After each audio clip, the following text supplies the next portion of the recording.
इतने दिनों बाद जो आपने लोगों को शक्ल दिखाई है, हमारी जनता जो है वो सवाल का जवाब मांग रही है मैं सेलिब्रिटी बन गई हूँ। कि कहाँ थी आप, क्यों हाँ। नहीं थी, क्यों मैं अकेला अपना मुंह दे रहा था यहाँ पर। मुंह दे रहे थे। टाइम नहीं होता, वक्त नहीं अच्छा, होता हमारे पास। हाँ, बहुत सारी। तुम्हारे पोर्ट पे तुम्हारी वो कंटेनर्स आ रहे हैं ऐसा, हाँ, इतनी बिजी हो। कंटेनर्स भी आ रहे हैं माशाल्लाह और सब लोग माशाल्लाह। हमें इंटरव्यू देने भी आ जी रहे जी तो जी हम जी, बहुत ज़्यादा बिजी हो गए थे। बिल्कुल बिल्कुल। इस वजह से हम नहीं आ सक रहे थे, लेकिन आज से हम रेगुलर आएंगे। इंशाल्लाह इंशाल्लाह कोशिश पूरी होगी। और आज हमारा यहाँ आने का मकसद क्या है? क्या है? मैं वही पूछना चाह रहा हूँ क्योंकि तुम ड्रामे का नाम हमेशा उल्टा पुल्टा कर देती हो, तो वही चाह रहा हूँ कि आज क्या बोलती है। मेरी जिंदगी है तू। कैसी बेबसी है तू। सही बोला, सही बोला, देख कर आई थी, सही देख कर आई थी। बोला। वरना जाने तू ना जाने ना, मेरी जिंदगी है What? तू, जाने तू मेरी तू? जिंदगी। हाँ, सब कुछ अलग अलग बनाती हो तुम। मतलब तो एक ही होता है ना। मेरी ज़िंदगी है तू पे बात करने वाले हैं। बाकी ये है कि इंटरव्यूज़ की भरमार लगी हुई है और आप हमारे चैनल पे देख सकते हैं बहुत सारे इंटरव्यूज़ पोस्ट हो चुके हैं। मास का इंटरव्यू बाकी है तो इंशाल्लाह वो भी बहुत जल्द हम पोस्ट कर देंगे। बाकी आज ड्रामे की बात कर लेते हैं। 2 एपिसोड्स आए मेरी ज़िंदगी है तू के। सबसे पहला आया फ्राइडे को, सैटरडे को, यानी episode number 7 and episode number 8। मेरा सबसे पर्सनल फेवरेट जो था ना, एकदम इंटेंस एपिसोड, वो था 8। क्या बात है यार, जब वो उसके घर ओए जाता होए है। होए, रिश्ता लेने जब घर जाता है। भाई।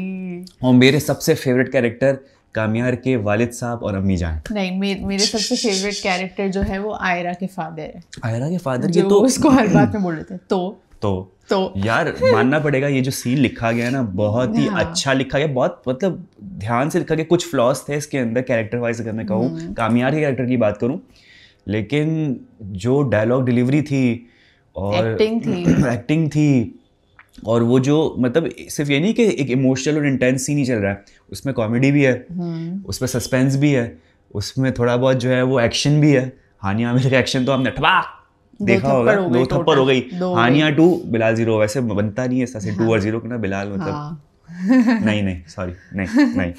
तो ये 2 थप्पड़ लग चुके हैं बिलाल को और मुझे लगता है तीसरे थप्पड़ के बाद ही बिलाल को अकल आएगी कि उसको अपनी जिंदगी को सॉर्ट किस तरीके से करना है। नहीं, वो ऐसा ही रहेगा, स्पॉइल्ड किड है। एग्जैक्टली वो ऐसा है जिसने बचपन से ये सीखा है कि मुझे जो चाहिए मैं वो हासिल करके रहूंगा बस। अब हानिया जो है वो उसकी जिद बन चुकी है, तो वो कुछ भी करके ज़मीन आसमान एक करके वो उसको लेकर ही रहेगा। यार एक चीज़ तो ये कि कुछ चीज़ें मेरे जहन में सवालात थे कि अब जो है ना, हम इसको ऑर्डर में लेके नहीं चलते कि शुरू में ये हुआ या ये हुआ, मेन मुद्दे की बात करते हैं। और ओवरऑल पब्लिक ने तो हमारा देखा हुआ होगा ड्रामा इंशाल्लाह, तो उस पर वो समझ जाएंगे कि किस पे बात हो रही है। यार कुछ चीज़ें मेरे जहन में ये चल रही थी कि बिलाल यानी कामयार ने किस तरीके से ये धमकी दे दी अपने घर वालों को कि अगर आप मेरे साथ नहीं चले रिश्ता मांगने तो मैं ये प्रॉपर्टी, ये बिज़नेस सारी चैरिटी में दे दूंगा। तो मैंने देखा कि यार ये जो रिश्ता है कामयार का अपने माँ बाप के साथ, ये महज एक बिजनेस, एक लालच और सिर्फ उसी का ही है।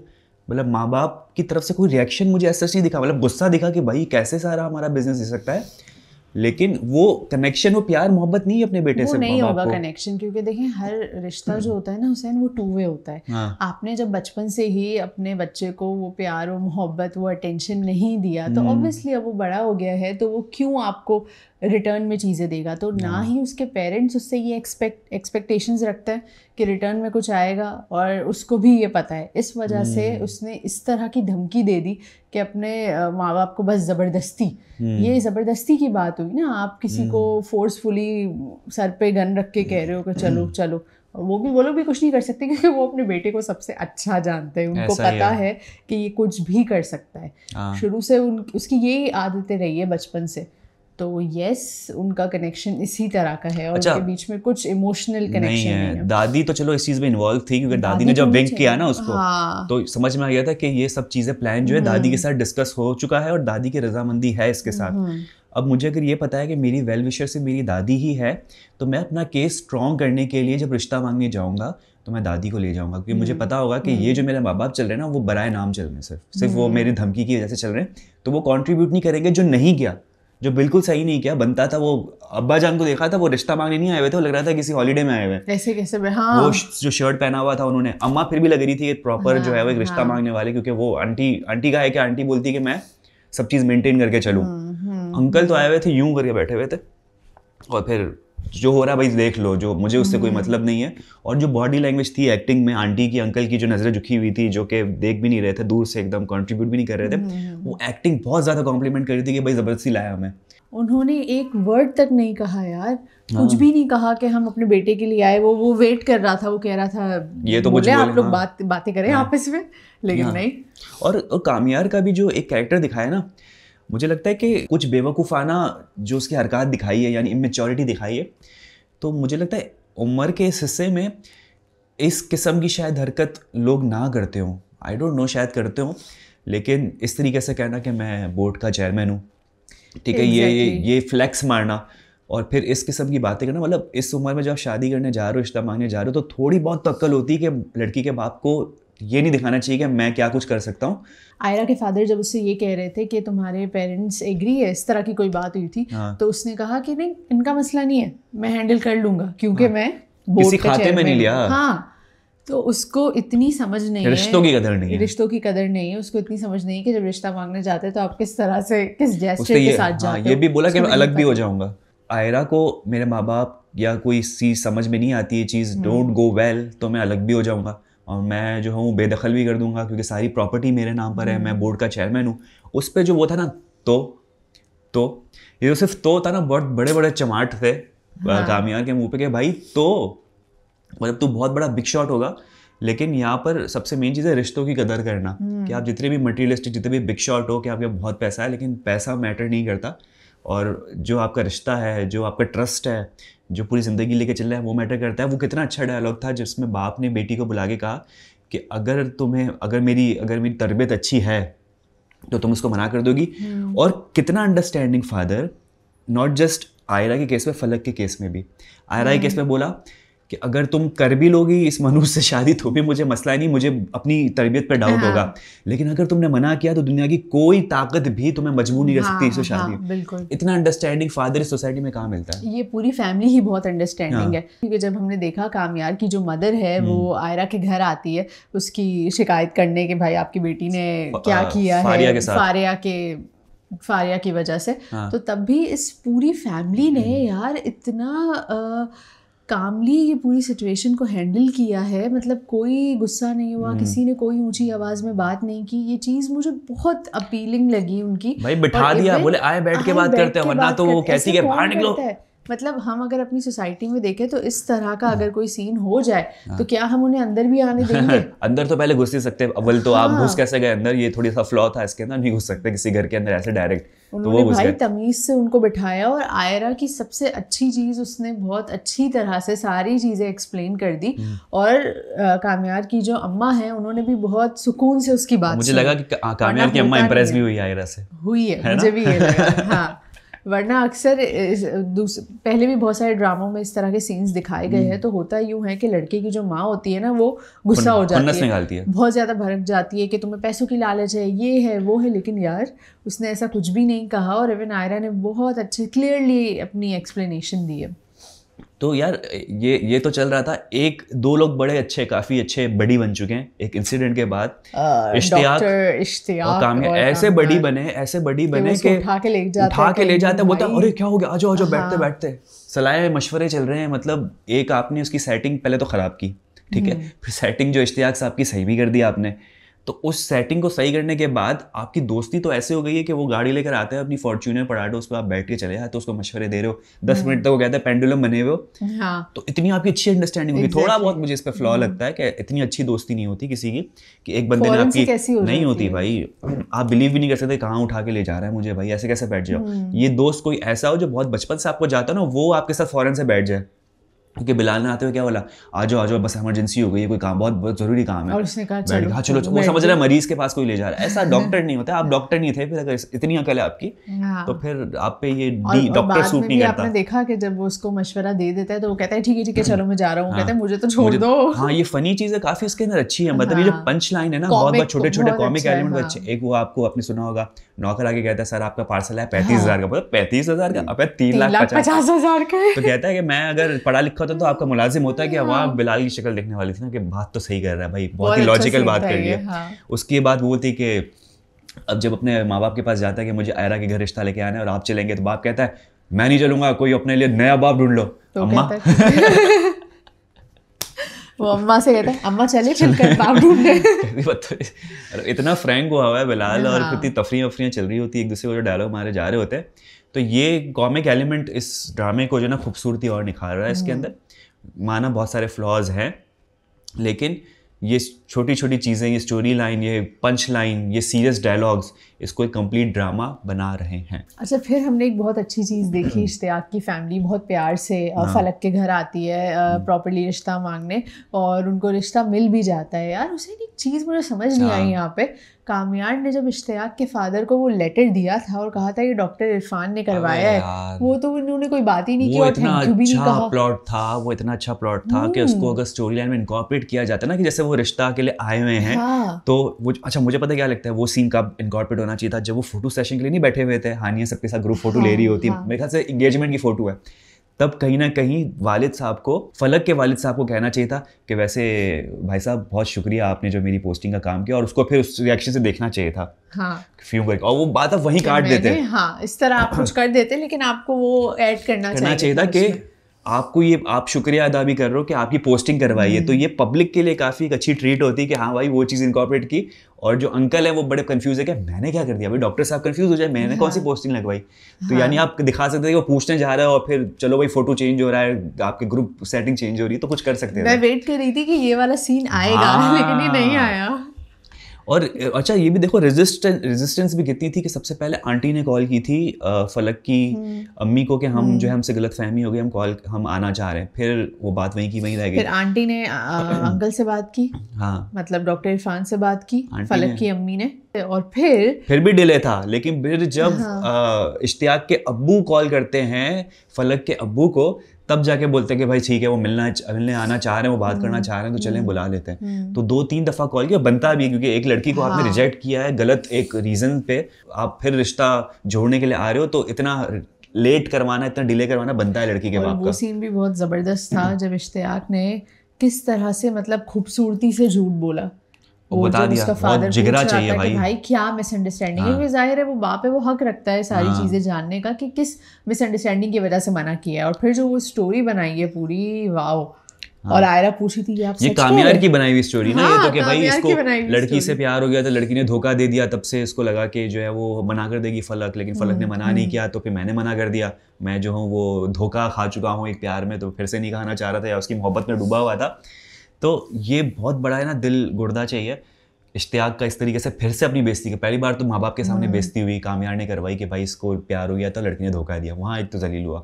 फिर लड़की के घर के सामने सच्चाई, मतलब सच्चा झूठ को सच्चाई बताना कि भाई मुझे ये हो गया था और ये, और फिर बड़ी बात है कि बाप जो है फिर भी मतलब चाहते तो अंकल कह सकते थे कि भाई हमें अपनी बेटी का रिश्ता यहाँ नहीं देना, उसी वक्त एट द मोमेंट मना कर सकते थे। कि अपनी अच्छी चीज़ दिखाई कि बेटी के पास गए, पूछा भाई तुम बताओ, और फिर अल्टीमेटली ये चीज़ इस ड्रामे में, ये सारी जो छोटी छोटी चीज़ें हैं ना बहुत अच्छी दिखाई है। एक educated, understanding, intelligent, smart family की यही क्वालिटीज़ होती है कि आप जज्बात में आकर कोई काम ना लो, मारपीट नहीं होती भाई, क्या बेटी को उठा के चंपे लगाना शुरू कर दिया। सोसाइटीज में फैमिलीज देखते हैं, हम बहुत ज़्यादा जज्बाती हो जाते हैं, ठीक है, कोई कुछ कह दे या किसी की कोई उल्टी सीधी बात हम सुन ले तो हमारा रिएक्शन फौरन आता है। लेकिन बहुत ही यहाँ पे ये जो आयरा की फैमिली दिखाई है, टू गुड। बहुत सारे इस तरह के सोसाइटी के जो नॉर्म्स है ना, उसको अदर वे अराउंड करके दिखाया कि हम एक्सपेक्ट करते हैं कि देखा अभी लड़ने आई ना, अब दोनों लड़ेंगे मोहल्ले की आंटी की तरह, नहीं आए बैठे बात करते हैं। इसी तरह से अभी के बाप क्या करता है, बाप अभी जाके चंपे लगाया कि इस लड़के से प्यार करती है, इससे मोहब्बत करती है, इससे बात करेगी, नहीं, बाप ने बिठाया और पूछा कि भाई तुम क्यों मिलने जाती हो, क्या जरूरत है, नहीं मिलने की, तुम्हें पसंद है तो बता, तुम्हारा कोई फ्यूचर है तो बता दो। मतलब एक गुंडा जो अपनी गाड़ी जला देता है, उस पर आपको इतना गुस्सा आना चाहिए कि आप बोलो कि बेटी को घर से बाहर निकाल दो कि भाई तुम मिली कैसे उससे, कि भाई इसने हमारा जीना हराम किया। उसको बिठा के बोला तुम्हारा अगर फ्यूचर है तो बता दो। और उसने भी फिर बड़ी अच्छी बात कही, वही मुझे बहुत अच्छा लगा कि अगर वो अपने फादर से कहती है अगर आप मुझ पर ट्रस्ट करते हैं ना तो आप समझ जाएं कि मैं आपका ट्रस्ट कभी ब्रेक और नहीं तोड़ा। जब बहुत अच्छी बात बुला के भी रिश्ते वाले दिन बुला के भी पूछा तो डायरेक्ट मुंह पे मना कर दिया। और वो बिलाल के जो एक्सप्रेशन थे ना उस वक्त, वो उसको एक तो पहले तो कंफ्यूजिंग उसके रिएक्शन थे कामयार के, कि उसको समझ नहीं आ रहा था कि ये हानिया कैसे उसको मना कर सकती है। तो मेरे ख्याल से बहुत बड़े ये ख्वाबों की दुनिया में रह रहा था कामयार कि ये लड़की जो है वो मुझसे इतना ही मोहब्बत करती जितना मैं करता हूँ। उसको लग रहा था कि बस थोड़ा सा भाव खा रही, लेकिन वो भाव नहीं खा रही थी। अब असल में उसको आप तंग कर रहे होते हो। कामयार बैठ के उसको इशारे करके क्या कहता है, फिक्र नहीं करना, हाँ, मैं सब संभाल लूंगा। इस तरह कह रहा है जैसे उनकी पहले से कोई बात हुई हुई है या वो एग्री है दोनों के लिए, एक दूसरे के लिए। भाई पैसा ही पावर नहीं होता। बिलाल के जहन में ये कि मेरे पास पैसा है तो everything will be all right, लेकिन ये ज़रूरी नहीं होता। लड़की कुछ और देख रही थी जो आपके पास नहीं है, आप सॉर्टेड नहीं हो। लेकिन इसी फिर वो जो थप्पड़ लगता है ना, एक तो बाप सही वाली बेइज्जती कर रहा होता है, लेकिन मुझे लग रहा था कि कुछ ज़्यादा ही बेइज्जती कर रहा होता है। इतने ऐसे लोगों से मुंह लगने की ज़्यादा ज़रूरत नहीं होती, क्योंकि आपको जब पता हो ना कि ये बेटा जो है गुंडा है, इसकी बहुत पावर है, तो आप उसको दूर से भगा देते हो। बहुत पावर होने के बावजूद भी उसके जो पेरेंट्स थे उनका इतना ज़्यादा रिएक्शन नहीं आया उनकी बेइज्जती पर। वो जो कर रहा था कामयार की, मुझे ऐसा लग रहा था कि वो कुछ कहेंगे, कुछ बोलेंगे। माँ बाप जो थे ना अंदर ही अंदर खुश हो रहे थे कि ये जरूरत है, ये स्पॉइल किड है, इसको इस डोज की जरूरत थी। हमने तो नहीं किया, आप कर दो। हाँ, हम तो नहीं कर पाए भाई, आप सही कर। और फिर बाप उठते क्या कहते हैं, चलो बेटा बहुत बेइज्जती वैसे ही हो चुकी है, अब चलते हैं घर की तरफ। अंकल आंटी शार्ट, उसके पीछे बिलाल शार्ट। तो वो ज़रूरी था। स्पॉइल किड अंकल डॉक्टर साहब ने बिल्कुल जो है ना वो यूं करके जब किया ना कि तुम, और फिर बिलाल ने जो हाथ हटाया और फिर हानिया आती है और ठपाक चंपा, तो बिलाल वो एक्सपेक्ट नहीं कर रहा था कामयार कि ये चंपा हानिया आमिर की तरफ से फिर से आएगा उसके ऊपर। हाँ। तो वो भी एक डोज है समझ ले। और इसी के बाद जो है वो फिर अफसरदा होकर बैठता है और दादी का रोल आता है ऐसे मोमेंट पे जो है ना। यार दादी को लेकर तो गया नहीं, गलती कर दी। दादी को ले जाता आपका केस आपका स्ट्रांग हो जाता। हाँ। लेकिन राइटर को दिखाना भी था ना कि अगर ये केस स्ट्रांग हो जाता तो फिर ये तो हमेशा ऐसे रहता, वही सिगरेट फूकता, वही पार्टीज करता, वही लड़कियों के चक्कर में लगता, ऑफिस ही जाता। लिखने दे मुझे, अगर हम लिखते हैं कितना अच्छा लिखते हैं यार। पता नहीं यार, हम राइटर हैं नहीं वैसे। हम कौन बोलने में अच्छा लगता है कि हम राइटिंग कर सकते हैं, लेकिन हम प्रोड्यूसर। हाँ, हम प्रोड्यूस कर लेंगे। तो ये सारी कहानियाँ इस वक्त चल रही है। सबसे अच्छी चीज़ हमने देखी कि यार ऑफिस जाने से पहले बिलाल ने अपने सारे ऑफिस जाने की कंप्लीट तैयारी कर ली है, अपना पूरा वार्डरोब चेंज किया है और अब वो ऑफिस चला गया है, बाप से पहले पहुंच गया। यस। और वो भी अच्छा सीन था कि जब वहां से मैनेजर की कॉल आ रही थी सीईओ को कि भाई कॉल चेयरमैन आ गया। वो कॉल करके कहते हैं चेयरमैन साहब आ गए, तो कहते हैं चेयरमैन साहब क्या कह रहे हो? बोलो कामयार आ गया, आपका बेटा आ गया। और फिर वो जो दादी बैठ के बड़ी बेइज्जती करती कि हाजी साहब ने बनाया है उसको। बोले किस बंदर किस गधे ने इसको जो है, किस गधे ने इसको चेयरमैन बनाया है?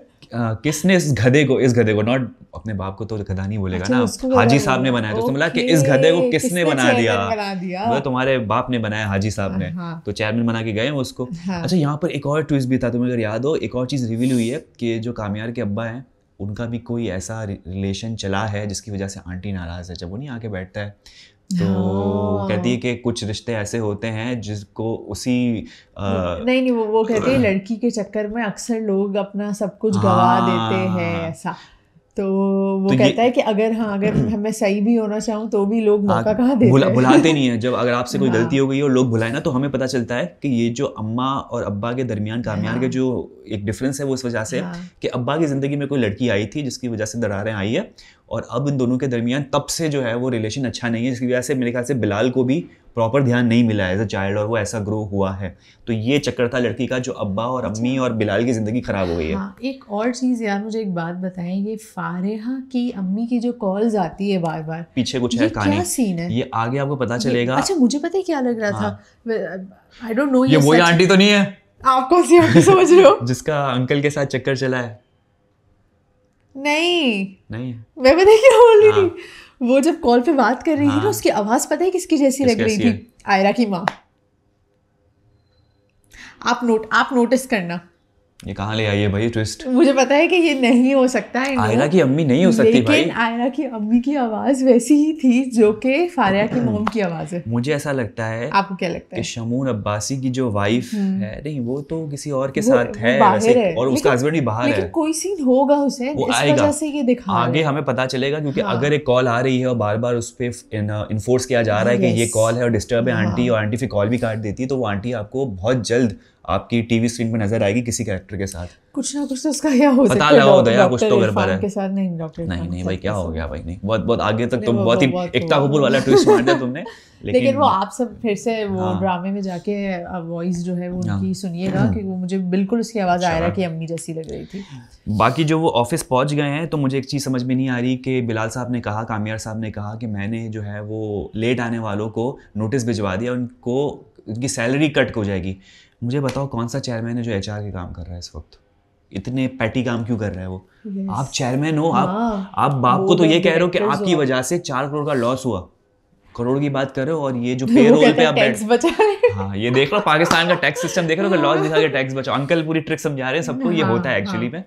लेकिन मेरा पॉइंट वही है कि आप चेयरमैन हो तो आपका एक बड़ा ही अलग विजन होना चाहिए। आप लोगों की अटेंडेंस पर उनके पैसे काट रहे हो, इससे अच्छा तो आप HR के डायरेक्टर को बुलाते, मैनेजर को बुलाते, बोलते भाई ये चीज़ नहीं होनी चाहिए, बस आपका काम खत्म है। वो काटे, वो पेनल्टी करे, वो कुछ भी करे। ये डायलॉग में या ये सिस्टम जो आपने दिखाया ना वो बहुत अजीब दिखाया। चेयरमैन का ये रोल नहीं होता।